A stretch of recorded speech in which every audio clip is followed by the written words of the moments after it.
por B es igual a RT más P por B. Si divido todo por RT, fíjense lo que me va a quedar. Que Z va a ser mayor que 1. ¿Está bien? Quiere decir que la ecuación representa a grandes presiones lo que ocurre en la realidad.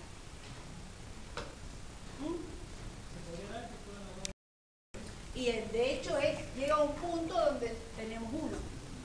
Es un crecimiento de las dos fuerzas. A medida que crece P, la fuerza de atracción va disminuyendo en función de la importancia de este factor. Entonces se van equilibrando hasta que pasan por 1.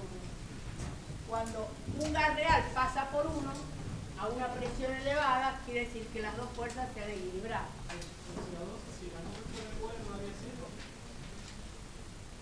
¿Iguales?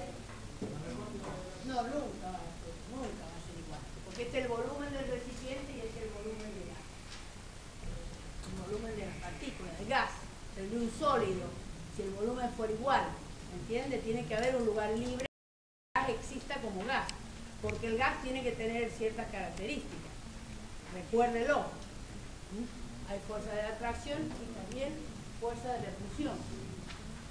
Para que el gas exista como gas. Si aumenta la presión, después pasaría a líquido o pasaría a sólido. Pero ya estamos estudiando. Bueno, entonces, fíjense, si con una ecuación simple, teniendo en cuenta coeficientes simples, la ecuación de Van der Waals representa en forma cualitativa el comportamiento de un gas real. Ahora vamos a analizar un poquito más. Fíjense. Es decir, que tenemos la ecuación, hemos visto que responde a la realidad. ¿Cómo hacemos para usarla?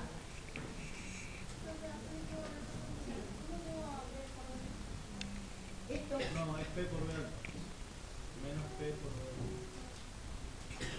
Que acá lo que pasa es una sumisión. No, distribuye P ahí. Por B, distribuyo P por B menos B por B. No, menos P por B alta. P por B alta. Me equivoqué, bueno. Ustedes esténse atentos porque normalmente suelo equivocarme.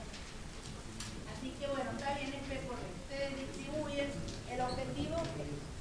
¿Quedó? Bueno, entonces fíjense, ya hemos planteado la ecuación, hemos visto que se adapta más o menos a la realidad. Ahora, ¿cómo la utilizamos? A ver. ¿Por qué se representa en forma cualitativa? Cualitativa porque, digamos, toda ecuación, vamos a ver nosotros ahora qué pasa. Vamos a dejarlo pendiente, ¿quieren? Porque ahora vamos a ver otra cosita. ¿Cómo la usamos a la ecuación? Si yo les digo para el gas a la presión de 200 atmósferas y un volumen, ¿cómo encuentran, por ejemplo, T? ¿Qué necesitamos para usar la ecuación? Saber las constantes, exactamente. Saber cuánto vale A y cuánto vale B. Un tema importante. Entonces, vamos a ver de qué manera encontramos los coeficientes A y B.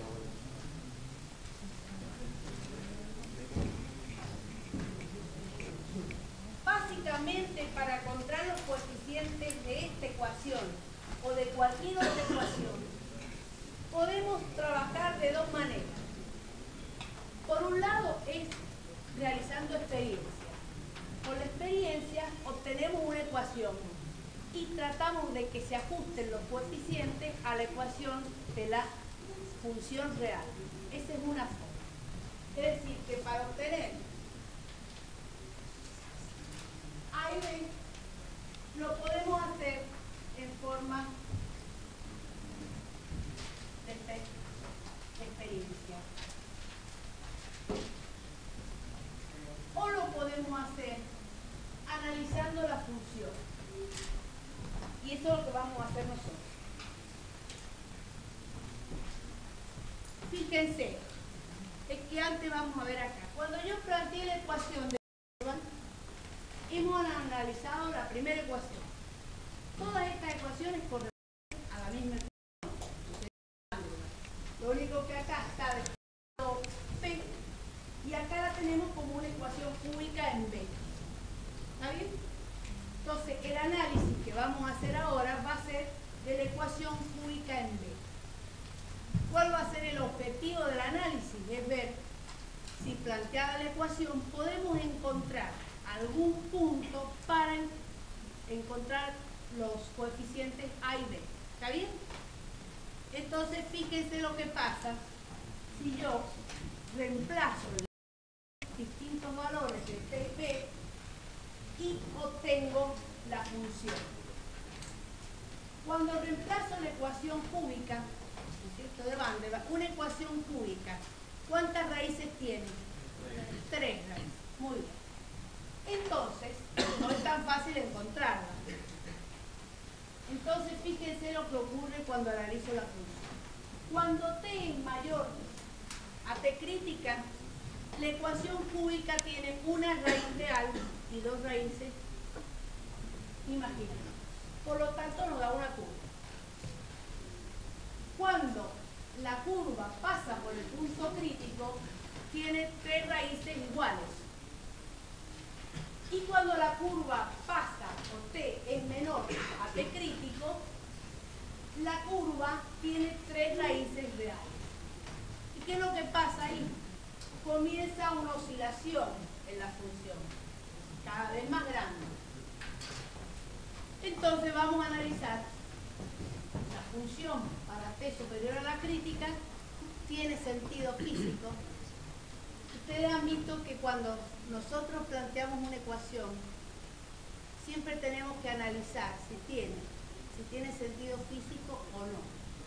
Porque la ecuación nos va a dar una función o nos va a dar un número, pero siempre tenemos que analizar si ese número tiene significado físico o no lo tiene. Entonces, cuando la función se introduce en esta línea de puntos, ¿qué es esta línea de puntos? Debajo del punto crítico, ¿qué había? Vapor húmedo, una interfase líquido-vapor, ¿se acuerdan? Donde todos estos puntos, esta sección de puntos, son los puntos líquidos saturados. Y todos estos puntos son los puntos de vapor saturados, eso lo hemos visto. Entonces, fíjense, esta ecuación me indica una función ¿cómo? ¿Cómo está la función adentro de la curva? ¿Es continua, discontinua? ¿Cómo es la función? Continua. ¿Qué existe en la realidad? ¿Existe continuidad en esa área? No, porque cuando el líquido ingresa a esta presión, ¿qué ocurre? Empieza a vaporizarse y comienza a haber una parte de vapor y otra parte de líquido. Si sigue transcurriendo, ¿qué va a ocurrir? Más vapor y menos líquido. Pero básicamente la función en estos puntos es discontinua, no es continua, porque tengo 2 fases.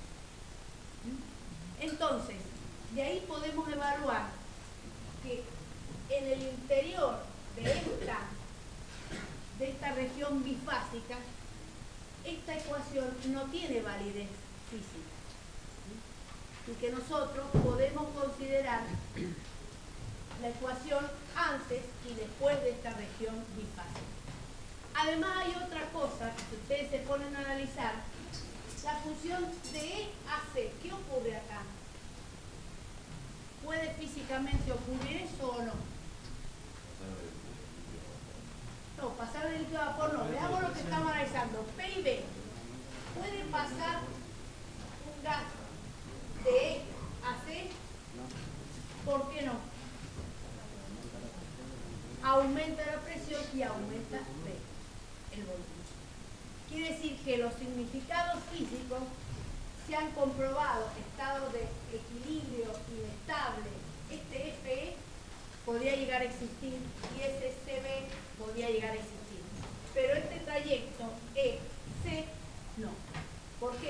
para un incremento de P incrementa B, cosa que no ocurre en la realidad con los compuestos gaseosos. ¿Estamos de acuerdo? Quiere decir, fíjense, que nosotros hemos tomado la ecuación, hemos analizado el significado físico y ahora lo que queremos hacer es usarla. Y para usarla tenemos que encontrar los coeficientes. Para encontrar los coeficientes, ¿qué vamos a hacer? Podemos realizar experiencias, lo hacen los físicos. Y nosotros vamos a analizar la función y la hemos analizado. Ahora, ¿qué punto característico podríamos utilizar para encontrar A y B? El punto crítico, porque es un punto de inflexión. ¿Qué pasa en el punto crítico? La derivada primera y la derivada segunda son iguales a 0. Quiere decir que yo ahí voy a encontrar dos ecuaciones con dos incógnitas, que es lo que quiero encontrar, para poder hallar el valor de A y de B. ¿Estamos de acuerdo? Entonces, analizando la ecuación, encuentro que la derivada de P respecto de B en el punto crítico va a ser igual a la derivada segunda de P respecto de B dos veces igual a 0. Y por otra parte, yo tengo dos ecuaciones y también vamos a encontrar el valor de R. P más A sobre B al cuadrado por B menos B igual a RC. Quiere decir, con este sistema de tres ecuaciones, yo voy a encontrar A, voy a encontrar B y voy a encontrar C.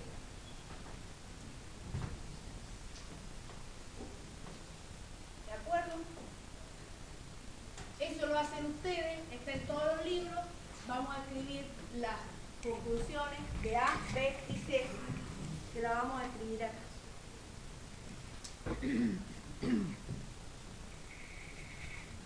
Fíjense, el valor de A, A, B y R, perdón. Visto que tienen que estar atentos.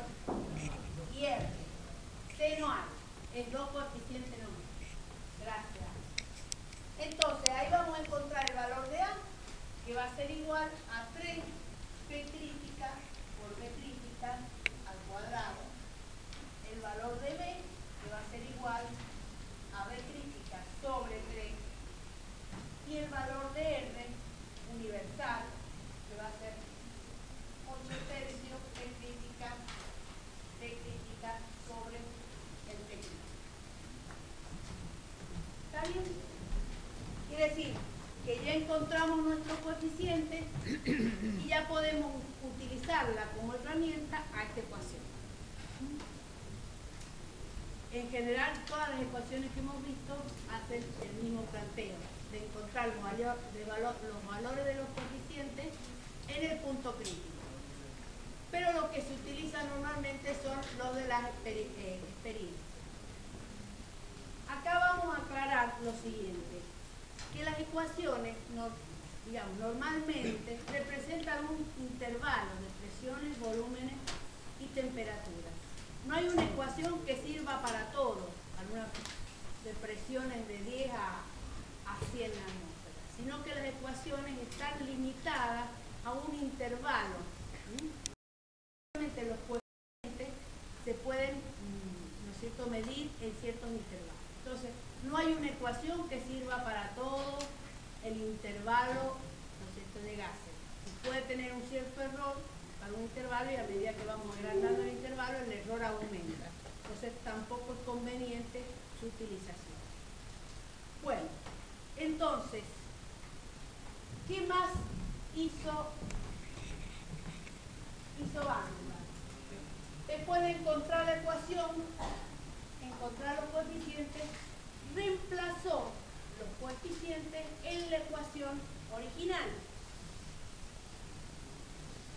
Y fíjense la ecuación que obtuvo.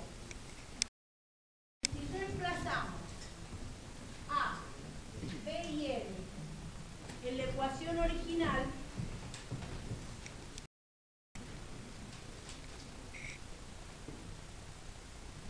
tener una ecuación que se llama ecuación reducida. Ecuación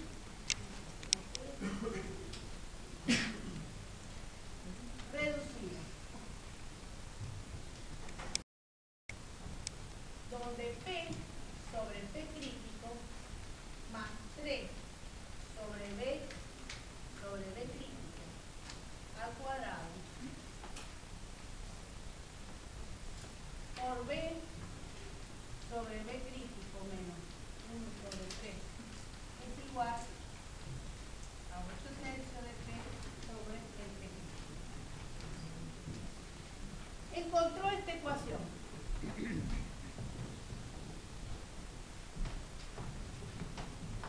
Fíjense, si nosotros comparamos esta ecuación que se llama ecuación reducida con la ecuación original de Van der Waals, ¿qué diferencias hay?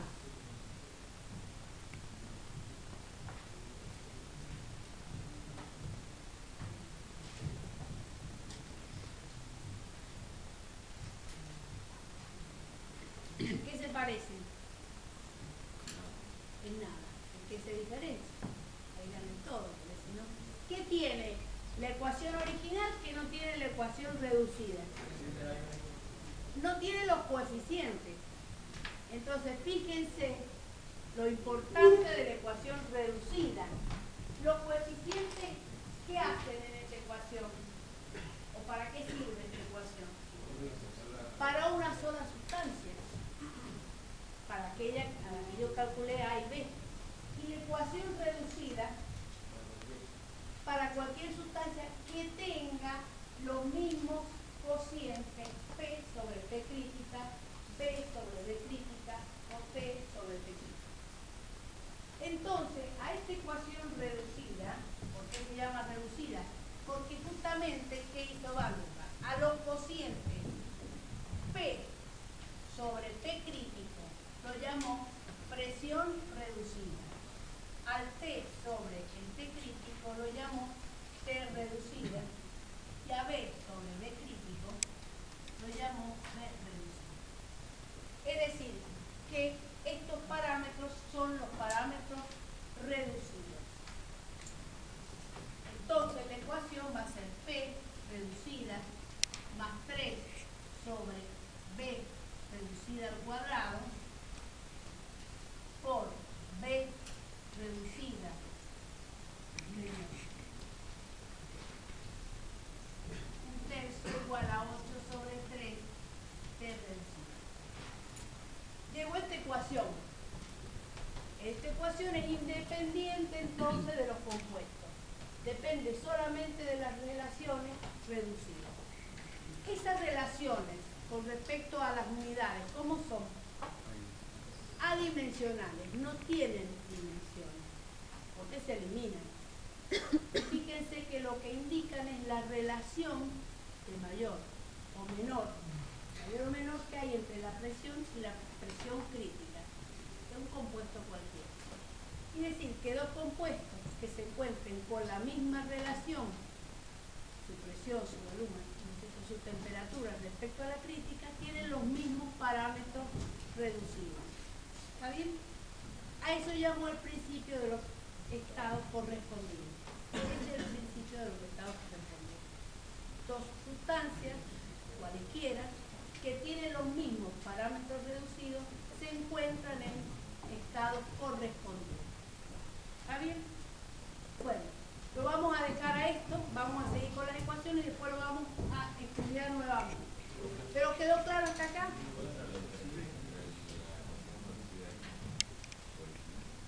Y la ecuación reducida tiene los coeficientes A y B. Es decir, que la ecuación original la vamos a utilizar para el nitrógeno, para el oxígeno, para el compuesto que se trata. ¿Por qué? Porque cada compuesto tiene un A y B, ¿no es cierto?, particular. Inclusive los valores de A y B, si ustedes lo analizan, tienen relación con ese primer ¿qué habíamos dicho? Llamábamos el covolumen, el volumen ocupacional. Y fíjense que las más grandes, propano, me voy a poner acá, tiene 0,8 y este metano tiene 0,04, el menor, porque el volumen. Y si vamos, por ejemplo, es decir, que hay una relación entre el coeficiente y lo que efectivamente mide este coeficiente. ¿Está bien? La interacción, bueno, podemos decir que hay compuestos que no tienen dipolo. El A es chico. Para aquellos que son dipolares, tienen una atracción mayor, a primera instancia son más grandes. De cualquier manera, el análisis es general. O sea que lo vamos a tomar así nomás, como para verlo. No nos interesa a nosotros ese estudio. A nosotros nos interesa la ecuación como herramienta. Y como herramienta evaluar si nos sirve o no nos sirve. Básicamente. Entonces, la ecuación general la utilizamos con el coeficiente aire. Si me piden calcular la presión de un gas del aire, bueno, usaré A y B, pongo reemplazo y encuentro el parámetro, la presión para esas condiciones. Ahora, los parámetros reducidos permiten encontrar las relaciones de dos gases que posean los mismos parámetros reducidos, distintos. Entonces, fíjense, eso lo vamos a dejar ahí un ratito. Vamos a volver a evaluar. Hasta acá estamos bien. Ubican lo que hemos hecho. ¿Está claro? Seguimos. ¿Entendieron? Bueno. Entonces vamos a ver otras ecuaciones. Acá tenemos otra ecuación de Birling-Knopf, donde en este caso tiene dos coeficientes también. ¿Ven? El coeficiente A y el coeficiente B. Es bastante semejante a la de Van der Waals, pero complica más. Está la ecuación bastante más complicada. De cualquier manera, se acerca más a la realidad, esta ecuación. Es bastante utilizada. Después tenemos dos ecuaciones más. Estos, a la idea de que le evalúan y sepan que existen. ¿Está bien? Hay 1000 ecuaciones con diferentes gases. Los gases más estudiados, los que generalmente en los procesos industriales representan más dinero, están más estudiados y bueno. Esta ecuación de Witt-Bridgman tiene 5 coeficientes. A, B, ABC, el B sub 0 y el A sub 0. Pero fíjense que la ecuación se va cada vez, ¿no es cierto?, complicando más. Ya necesitamos de la informática para resolver el problema. No es tan fácil sacarlo a mano. Y luego tenemos la ecuación de Benedict Webb y Rubin, que es una ecuación que tiene 8 constantes. Entonces, vuelve a ser también bastante complicada su uso. Pero de cualquier manera se puede utilizar. Las ecuaciones que hemos visto hasta ahora son ecuaciones semiempíricas, es decir, que tienen su base de experiencia. Entonces ajustan esos datos reales a esta función. De esa manera se obtiene A, B y C y todos los coeficientes que hay acá. La otra ecuación que vamos a ver es la ecuación del viriato. Esta ecuación, a diferencia de las otras, es una ecuación basada en la teoría, en la cinética. Es decir, en este caso se estudian las fuerzas de atracción que existen en las diferentes moléculas. Entonces, tiene un fundamento teórico, a diferencia de las otras. ¿Qué pro tiene? Que yo sepa o que pueda estudiar la razón física, que yo puedo predecir qué va a pasar. ¿Está bien? Cuando yo trabajo con las empíricas, yo sé que la curva se ajusta a este intervalo y puedo usar mi ecuación en ese intervalo. No puedo ampliar el intervalo. No puedo plantear algo. En cambio, en esta ecuación, que se fundamenta en la teoría cinética de los gases, que tiene un fundamento teórico, yo puedo predecir qué va a pasar. a diferentes presiones sin realizar experiencias. Pero ¿qué pasa? La búsqueda de estos coeficientes es sumamente complicada porque las interacciones estudiadas, la herramienta, las ecuaciones son muy difíciles. Entonces, hasta ahora está desarrollada hasta el segundo o tercer coeficiente para algunos gases. Por lo tanto, por ahora es teórica. Más adelante se podrá encontrar. Entonces, fíjense que hemos analizado someramente las ecuaciones y su uso. Ahora fíjense lo que habíamos dicho recién con la ecuación de Van der Waals reducida. ¿Qué habíamos dicho? El principio de los estados correspondientes. ¿Qué decía el principio de los estados correspondientes? Que lo habíamos visto recién. Habíamos llegado a la ecuación de Van der Waals, pero a la ecuación reducida de Van der Waals, donde me decía que la presión reducida más 3 sobre B reducido al cuadrado por 3 T reducido menos 1 a 8 T reducido. ¿Está bien? Entonces habíamos dicho que dos compuestos gaseosos que tuvieran los mismos parámetros reducidos iban a actuar como se encontraban en estados correspondientes. ¿Está bien? Siempre tiene que ser elementos gaseosos. Sí, estamos hablando siempre de gases, porque la ecuación de Van der Waals se cumple solamente para los gases.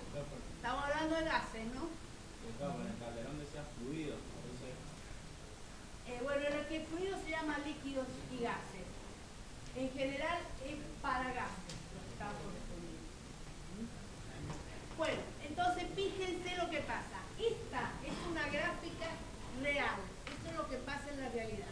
Fíjense qué interesante y cómo se cumple lo que dijo, ¿no es cierto?, Van der Waals en la ecuación. Fíjense, estos gases que se encuentran a la misma presión reducida y a la misma temperatura reducida tienen los mismos Z. ¿Está bien? Tienen los mismos coeficientes o factor de compresibilidad. ¿Se dan cuenta? Esto es lo que pasa en la realidad. ¿Qué gases? Metano, etileno, etano, propano, butano, isopentano. Estos gases en condiciones reducidas iguales tienen el mismo Z. ¿Y qué podemos sacar de eso? Si yo hago la experiencia para X gases, lo puedo utilizar esa experiencia para cualquier otro que esté en las mismas condiciones. Entonces, como herramienta para nosotros que somos ingenieros, que no queremos usar todas esas ecuaciones, es muy efectiva esa herramienta. ¿Se dan cuenta? ¿Por qué? Porque con dos parámetros yo puedo encontrar el Z, y el Z, ¿qué me da a mí? El alejamiento de la realidad. Y yo uso directamente la ecuación de los gases ideales con el Z y ya encontré la ecuación para mi gas real. ¿Se dan cuenta? Entonces, este principio es muy útil porque permite identificar o encontrar rápidamente una ecuación generalizada para todos los gases. Entonces, esto se llama, este es el principio de los estados correspondientes y hacemos con eso para encontrar el comportamiento de los gases reales, buscamos el factor de compresibilidad Z. ¿Con qué? Con las propiedades reducidas. ¿Se dan cuenta? ¿O no? Entonces, vamos a ver de qué depende Z. El factor de compresibilidad.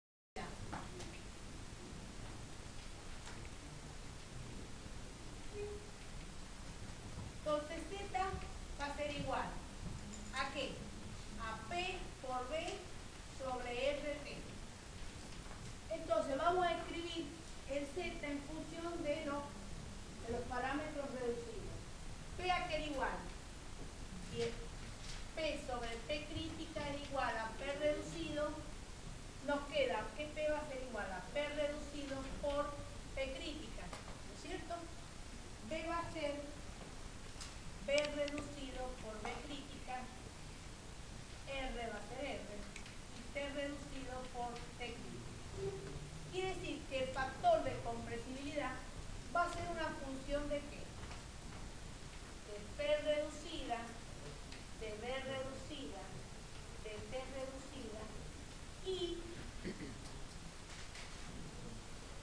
de un P crítica, R, el T crítica. A este factor, que pongo un Z crítico, le voy a llamar Z crítico, factor de compresibilidad crítico, porque están todas las variables en el estado crítico. ¿Está bien? Quiere decir que el factor de compresibilidad va a depender de dos parámetros reducidos, P reducido,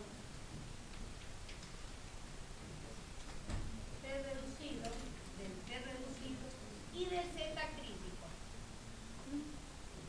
Quiere decir que si yo encuentro los distintos valores de Z crítico para T y T reducido, voy a encontrar una función de Z en función de los parámetros reducidos y es muy simple encontrar cómo se están comportando en realidad esos gases. ¿Está bien? Y la solución a mi problema. Yo lo que quiero hacer ahora es encontrar P de T para un X gas. Ese gas es real. Entonces, si yo encuentro cómo se relacionan Z con el P crítico, el T crítico, el P reducido, el T reducido y el Z crítico, encontré la solución del problema. Fíjense que haciendo análisis, este valor, este Z crítico, varía muy poco, desde 0,25 hasta 0,31 para distintos gases. Distintos gases, la variación del Z crítico es mínima. Entonces, para aligerar el problema, tomamos como referencia, como valor pico, Z crítico igual a 0,27. Este va a ser nuestro valor de Z crítico. ¿Está bien? Lo vamos a dar siempre así. Entre 0,25 y menor que 0,31. Entonces tomamos como valor 0,27. Entonces nos va a quedar ahora ver cómo varía la función del factor de compresibilidad por la presión crítica y T crítica. Bien, si se analizan las funciones y la gráfica, se ve que corresponden. Vamos a ver la gráfica anterior.